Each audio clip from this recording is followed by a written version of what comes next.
اعوذ باللہ من الشیطان الرجیم بسم اللہ الرحمن الرحیم۔ عزیزان گرامی، گفتگو کا مرکز و محور یہی ہے کہ قرآن ہماری زندگی کے لیے ایک مرکز ہے۔ مرکز جب دائرہ کھینچتا ہے تو دائرے کا ہر نقطہ مرکز سے وابستہ رہتا ہے، اور اگر مرکز بدل جائے تو پھر دائرے کی ہر لکیر ایک دوسرے کو کاٹتی ہوئی چلے گی، پھر کوئی نقطہ قرار سے نہ رہ پائے گا۔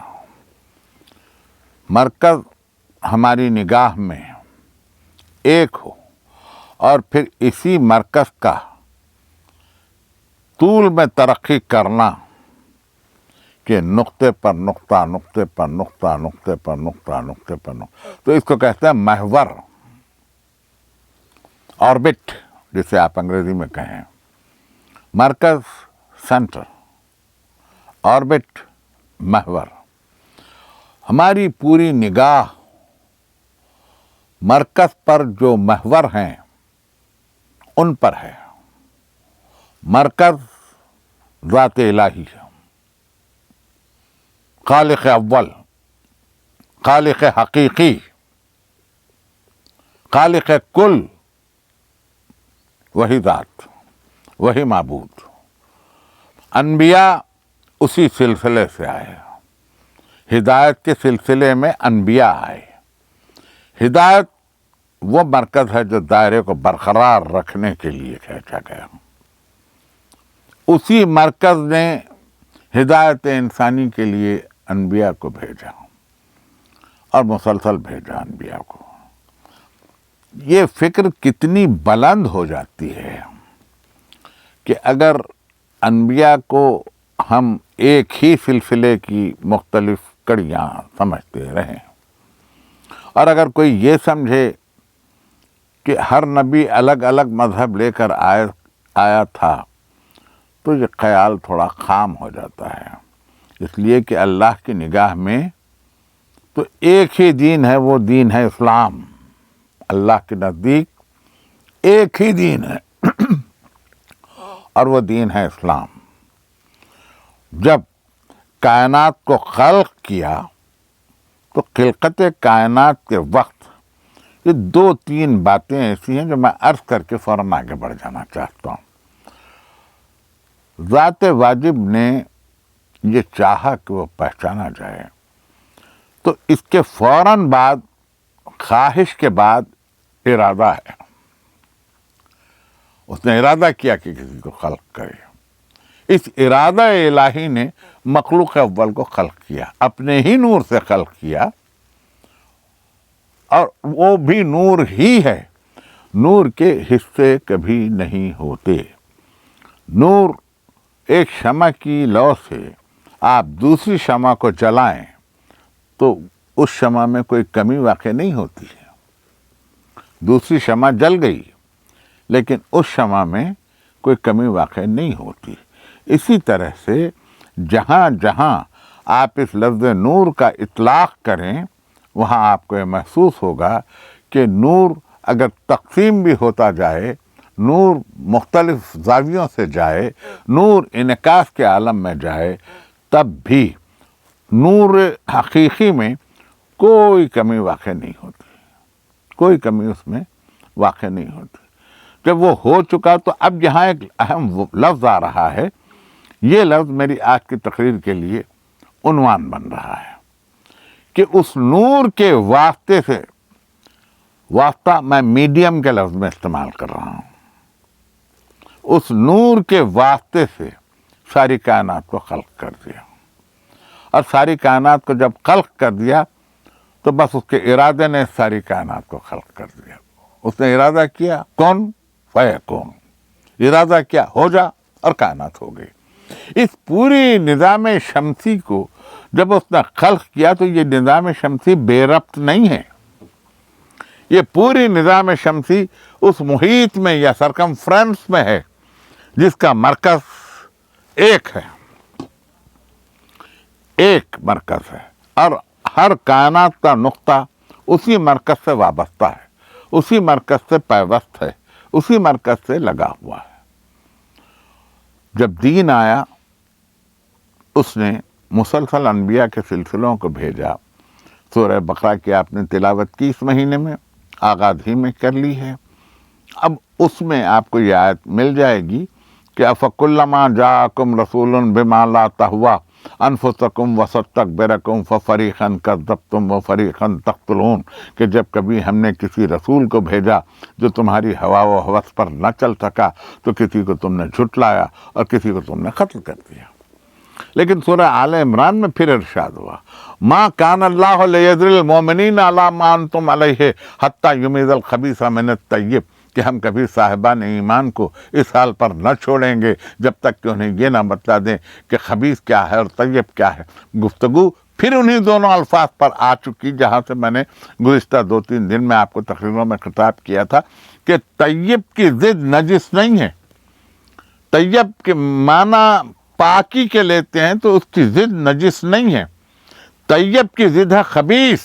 اب ارشاد ہوا ما کان اللہ لیذر المؤمنین علی ما انتم علیہ حتی یمیز الخبیث من الطیب، کہ جب تک کہ ہم ان کو یہ نہ بتلا دیں کہ خبیث کیا ہے اور طیب کیا ہے، نیک کیا ہے اور بد کیا ہے، حق کیا ہے اور باطل کیا ہے، صدق کیا ہے اور کذب کیا ہے۔ اور آگے ارشاد ہوا اور ہم کسی کو غیب کا علم عطا نہیں کرتے بلکہ بندوں میں سے رسولوں کو، اور رسولوں میں سے جس کو چاہتے ہیں مجتبی کر لیتے ہیں، یعنی جس کو چاہتے ہیں مجتبی کر لیتے ہیں، جس کو چاہتے ہیں مصطفیٰ کر لیتے ہیں۔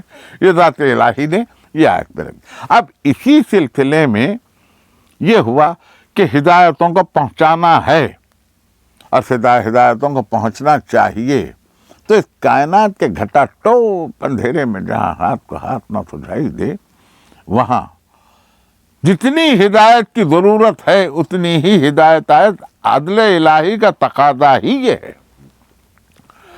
کہ وہ ہدایت کو بھی، ہدایتوں کے سلسلے آئے، آدم آئے، نوح آئے، ابراہیم آئے، موسیٰ آئے، یعقوب آئے، ایوب آئے، یوسف آئے، یحییٰ آئے، زکریا آئے، یحییٰ آئے، داؤد آئے، سلیمان آئے۔ غرض ایک سلسلہ ہے انبیاء کا کہ وہ مسلسل آ رہے ہیں۔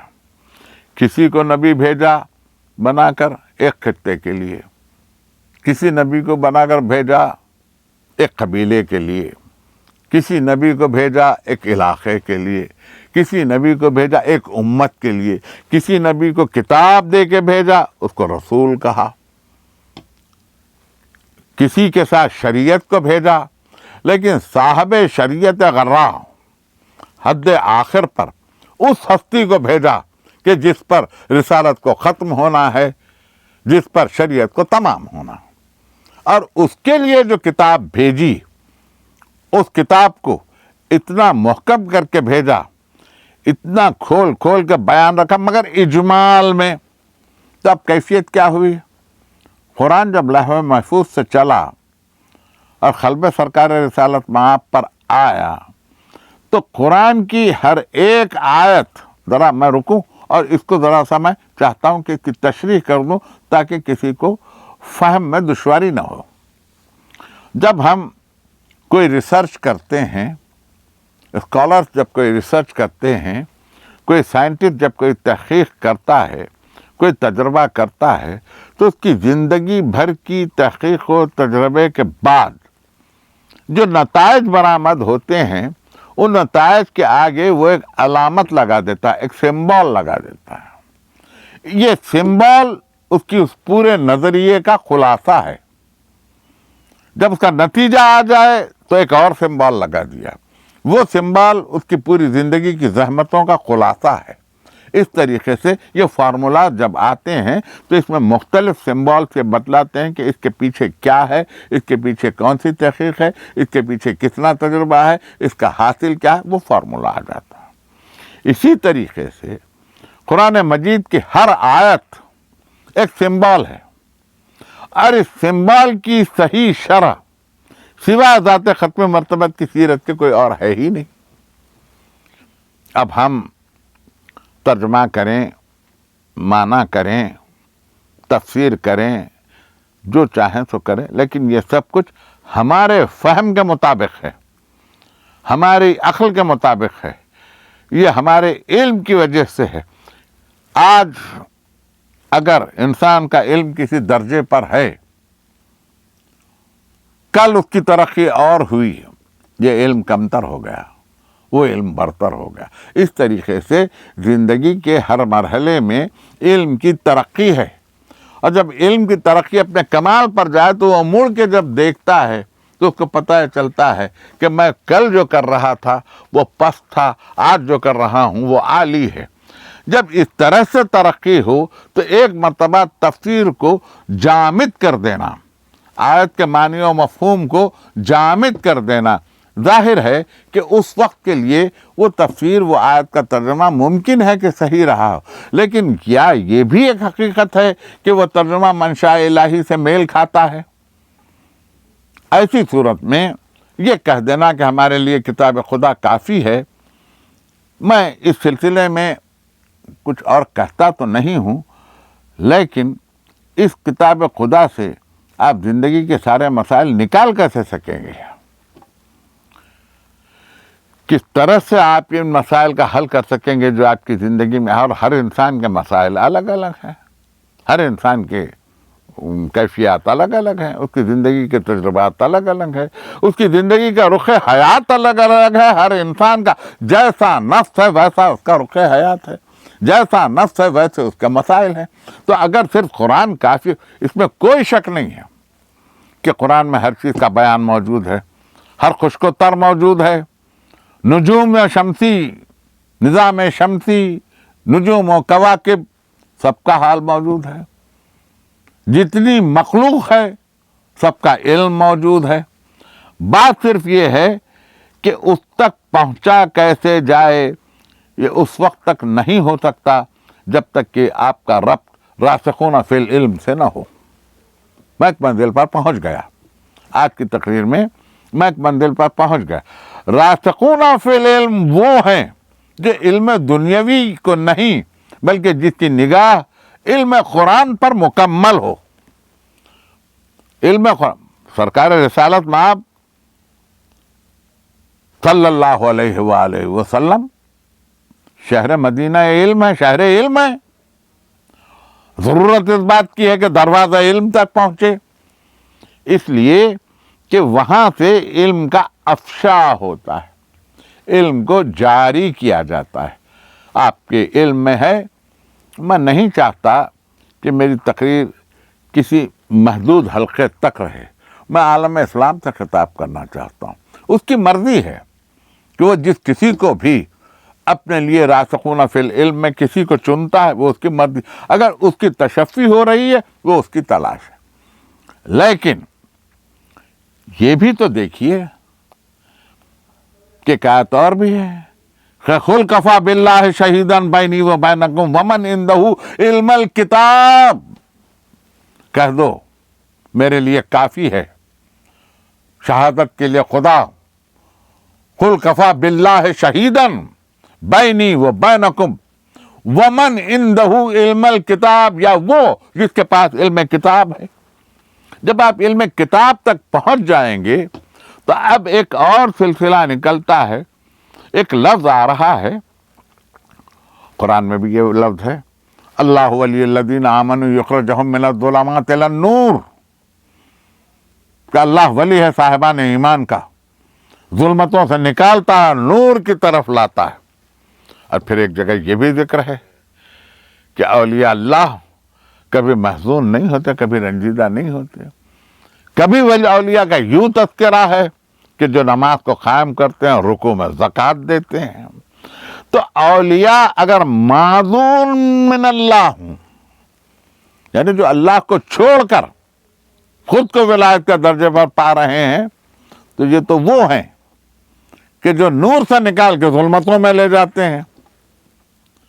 اور اگر معذون من اللہ ہوں، یعنی جن کو اذن ملا ہوا ہے اللہ کی طرف سے، جن کو اذن ملا ہوا ہے وہ ہیں، معذون من اللہ ہیں، تو پھر وہ ظلمتوں سے نکال کر نور کی طرف لے جائے۔ اگر اذن ملا ہوا ہے، ذات رسالت سے زیادہ اذن کس کو حاصل ہے؟ سرکار ختمی مرتبہ ختم الرسل سے زیادہ کس کو حاصل ہے؟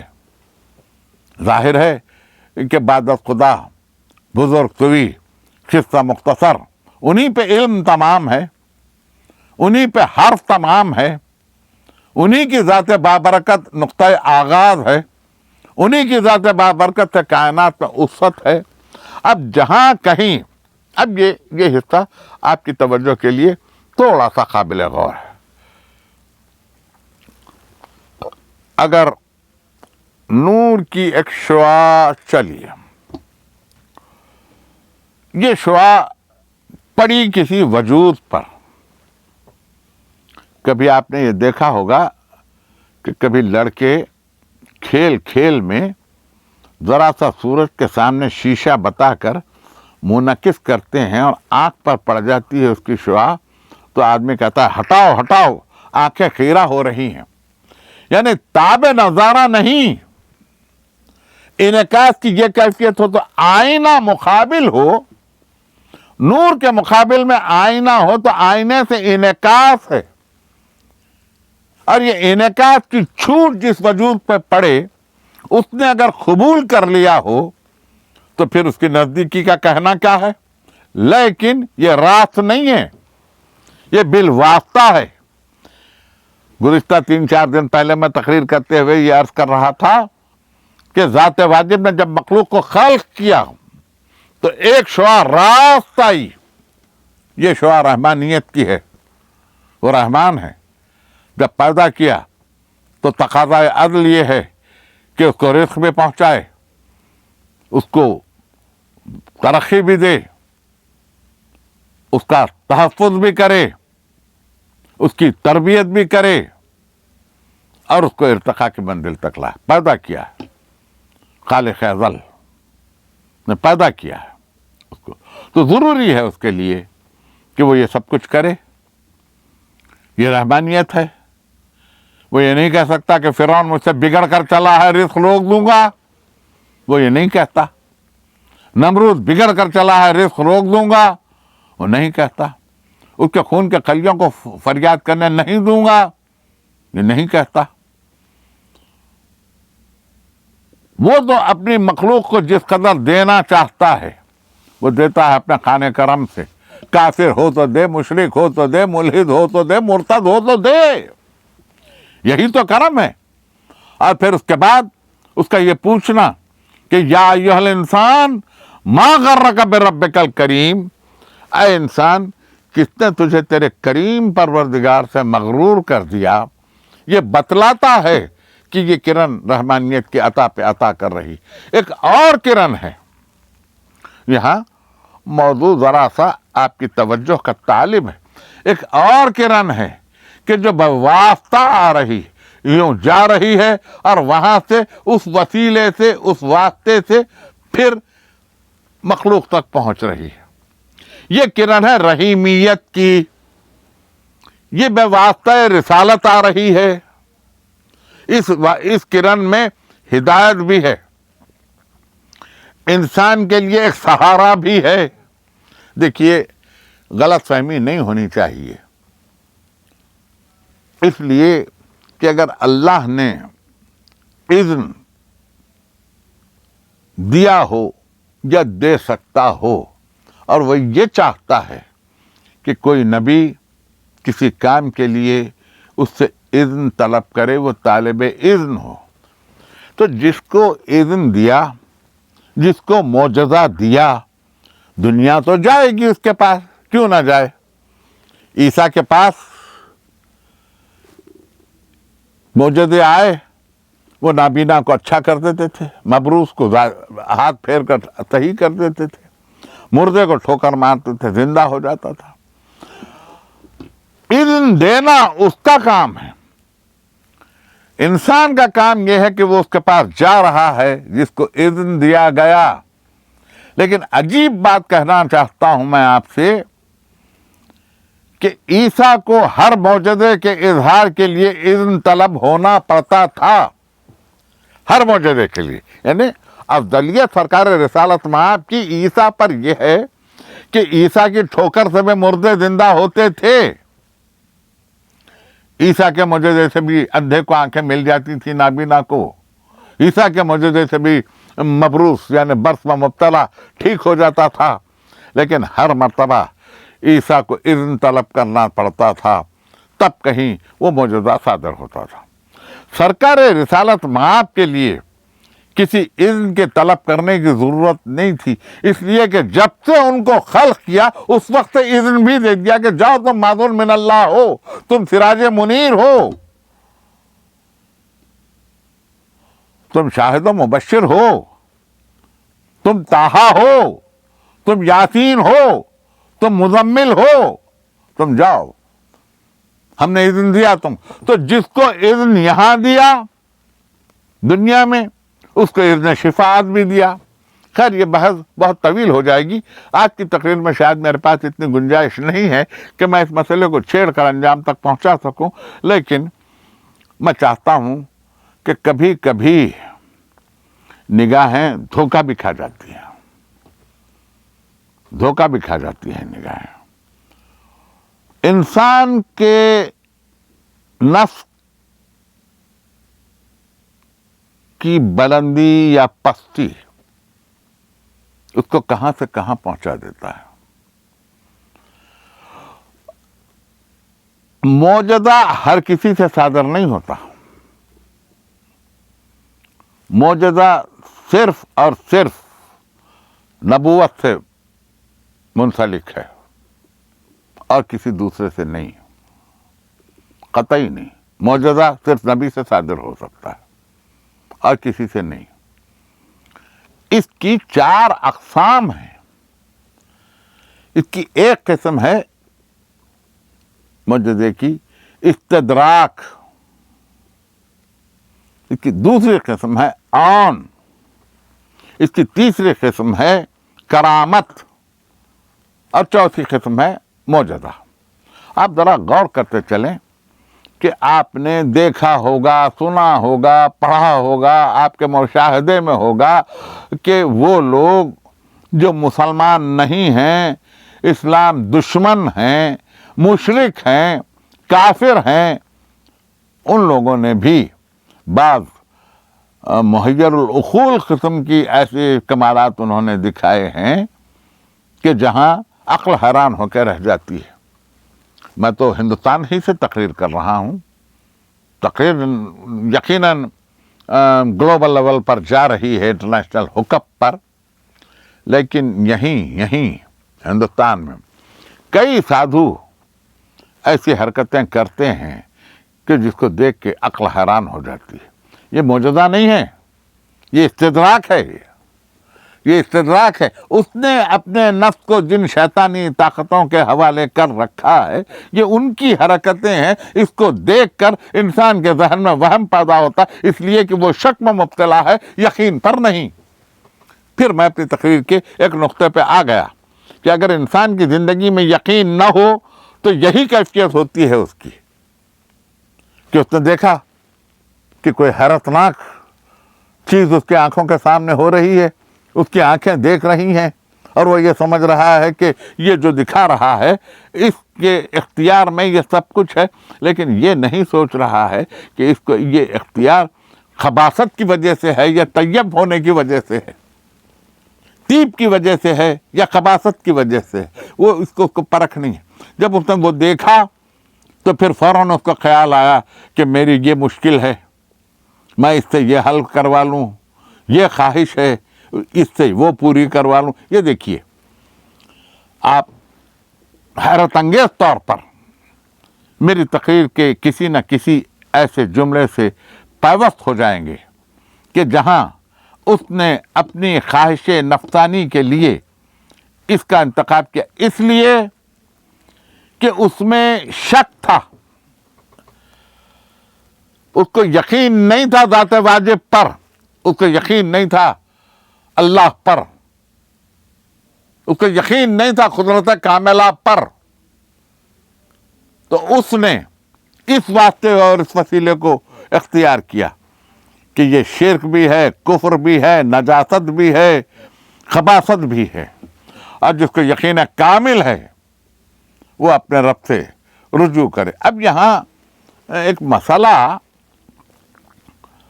آج کل پیدا ہو رہا ہے، پہلے تو نہیں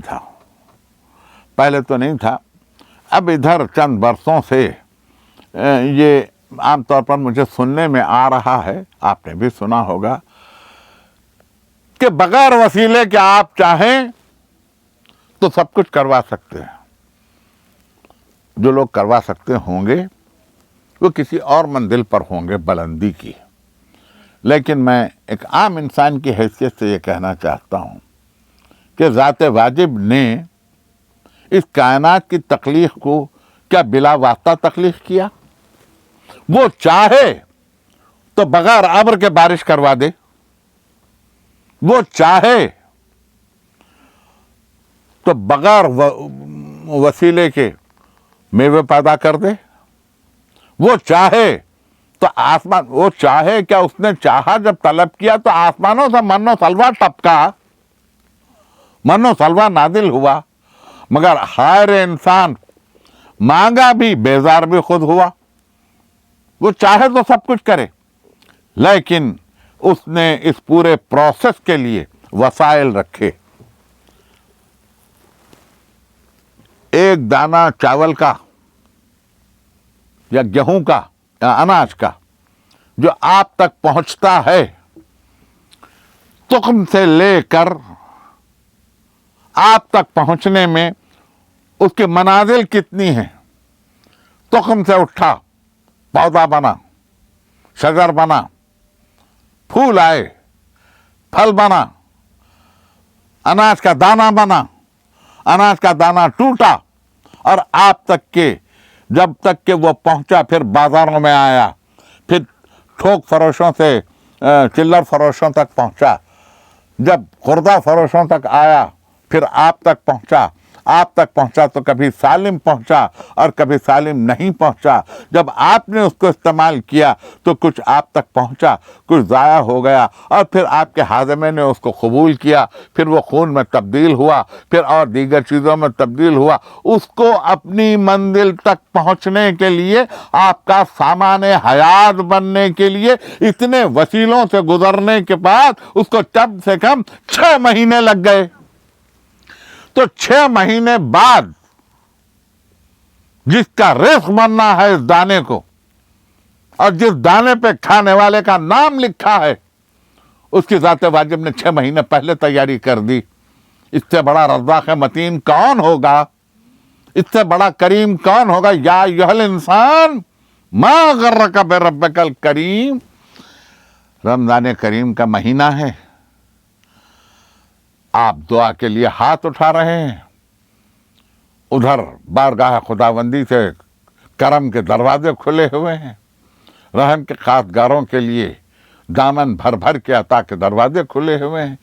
آپ خوش رہیں، اللہ آپ کا دامن بھر دے، پہلے آپ کے دامن کو وسیع کر دے اور اس کے بعد آپ کا دامن پر کر دے۔